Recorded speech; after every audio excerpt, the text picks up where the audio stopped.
आंबेडकरांचा परमपूज्य डॉक्टर बाबासाहेब आंबेडकरांचा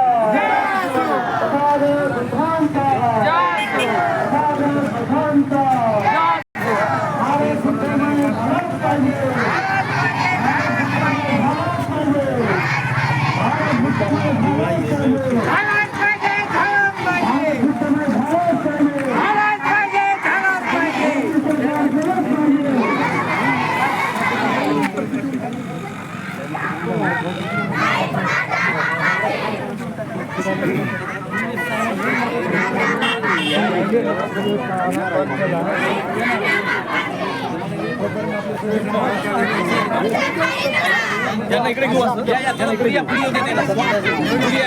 जराच पुढे या पुढे या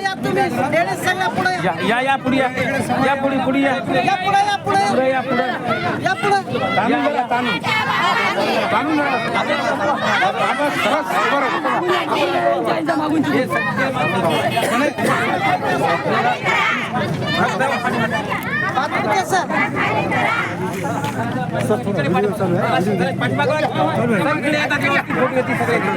पाठीमागे जरा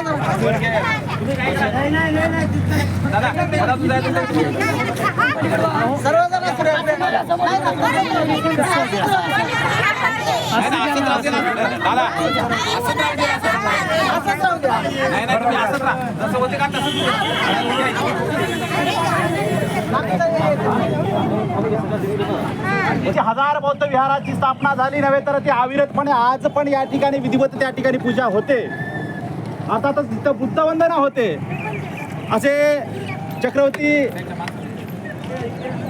सम्राट अशोक आणि या देशाचे उद्धारक भारतीय संविधानाचे एकमेव शिल्पकार महामानव बोधिसत्व डॉक्टर बाबासाहेब आंबेडकर, त्याचबरोबर या राष्ट्राच्या जडणघडणीमध्ये ज्या ज्या महापुरुषांचा राष्ट्रमातांचा सिंहाचा वाटा आहे अशा सर्वच राष्ट्रमातांना राष्ट्रपुरुषांना प्रथमतः या लॉंग मार्चच्या निमित्तानं या ठिकाणी उपस्थित सर्व समाज बांधवाच्या वतीनं, माता भगिनी यांच्या वतीनं, उपासिका यांच्या वतीनं मी प्रथमतः विनम्र अभिवादन करतो.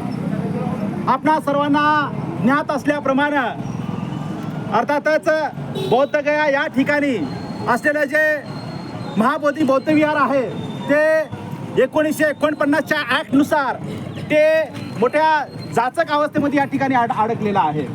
आणि म्हणून गेल्या अनेक दिवसापासूनची आणि गेल्या अनेक वर्षापासूनची जी समाज बांधवाची बौद्ध बांधवाची जी मागणी आहे ही मागणी संबंध भारतातून या ठिकाणी होते आहे.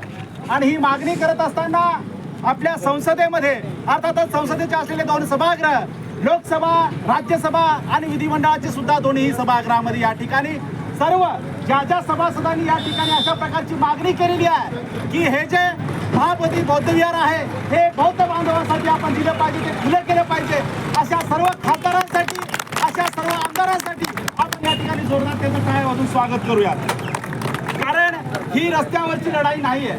कारण ज्या महामानवाने आपलं भारतीय संविधान दिलेलं आहे त्या संविधानाची सर्व ताकद ही सार्वभौम या ठिकाणी संसद असल्या कारणाने आणि संसदेचे सर्व सदस्य यांनी चांगल्या प्रकारची भूमिका या ठिकाणी मांडलेली आहे.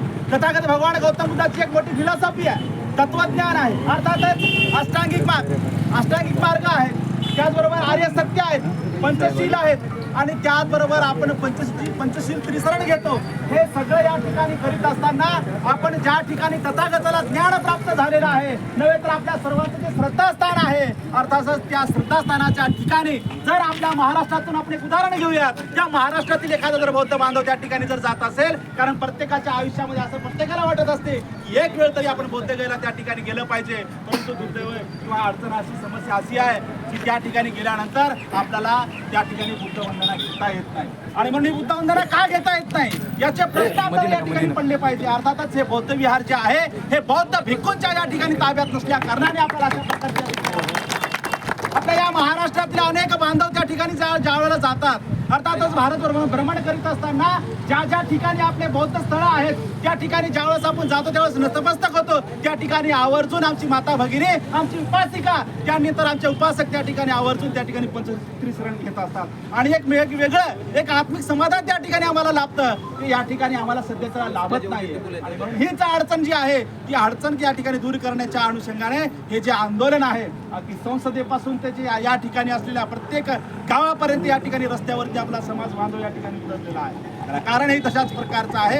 हे बौद्ध विहार जे आहे ते बौद्ध भिक्खूंच्या हातामध्ये या ठिकाणी गेलं पाहिजे जेणेकरून आम्ही ज्यावेळेस त्या बौद्ध गेला त्या ठिकाणी जाऊत ज्यावर या ठिकाणी छाती ठोकपणे बुद्धवंदन आम्हाला घेण्यासाठी आम्हाला कोणी रोखणार नाही. म्हणून अशा प्रकारच्या या भूमिकेसाठी आमची स्वच्छ आणि प्रांजळ कुठल्या धार्मिक याच्यावर किंवा कोणाला हल्ला करायचा किंवा कुठलं काहीतरी संपादन करायचं असा आमचा मुळीच हेतू नाही आणि अगोदर सुद्धा कधी राहिलेला नाही. आणि म्हणून बाबासाहेब आंबेडकरांनी दिलेले जे भारतीय संविधान आहे या भारतीय संविधानाला पायीक राहून आम्ही या ठिकाणी तशा प्रकारचा मार्गस्थ करण्याचा प्रयत्न करीत आहोत आणि त्याच अनुषंगाने संविधानिक मार्गाचा अवलंब करून आम्ही या ठिकाणी 25 किलोमीटर मंजायचं कळवणी हे जे तहसील आहे ते बाळापूर साधारणतः 25 किलोमीटरचं अंतर कापून या ठिकाणी एवढ्या उन्हामध्ये तळपत्या उन्हामध्ये वरून ऊन आहे पाय या ठिकाणी चालत असताना प्रचंड मोठा त्रास होत आहे. म्हातारी माणसं आहे माता भगिनी आहेत वयस्कर सगळे आई वडील या ठिकाणी हे सगळी मंडळी या ठिकाणी आलेली आहे. ही फार प्रचंड मोठी कौतुकास्पद आणि धम्माची ही जी काही चळवळ आहे ही खऱ्या अर्थानं आपल्या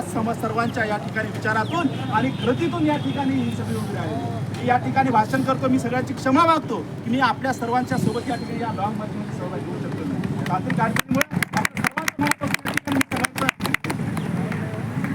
करण्याच्या पूर्वी आपल्या सोबत असलेले पूजनीय भंते महाकश्यप यांना मी या ठिकाणी सूचना करतो की कृपया आपण समोर यायचं आहे आणि अगदी थोडक्यामध्ये आपण संबोधित करायचं आहे अशी आपणास सूचना आहे. नाही हे काय आहे हे शूटिंग आहे सांगितली मीडियावाल्यानं ते पाठवा म्हणले मला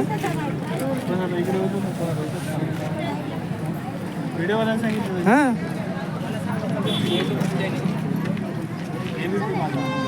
नाही खरं बघा तुम्ही येते की नाही बरकडे सर सांगितले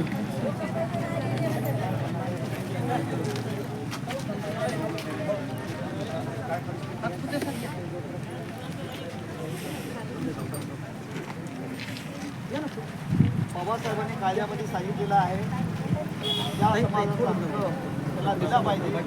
हे बाबासाहेबांनी त्यावेळेस सांगितलं की समाजाचे लोक असतात संस्था जे आहे ती ज्यांची त्याला दिली पाहिजे. बिहार सरकारनं बुद्धगया ताब्यात ठेवलेली आहे आणि तिथं बुद्धाला तो देव मानत आहे पांडव मानत आहे.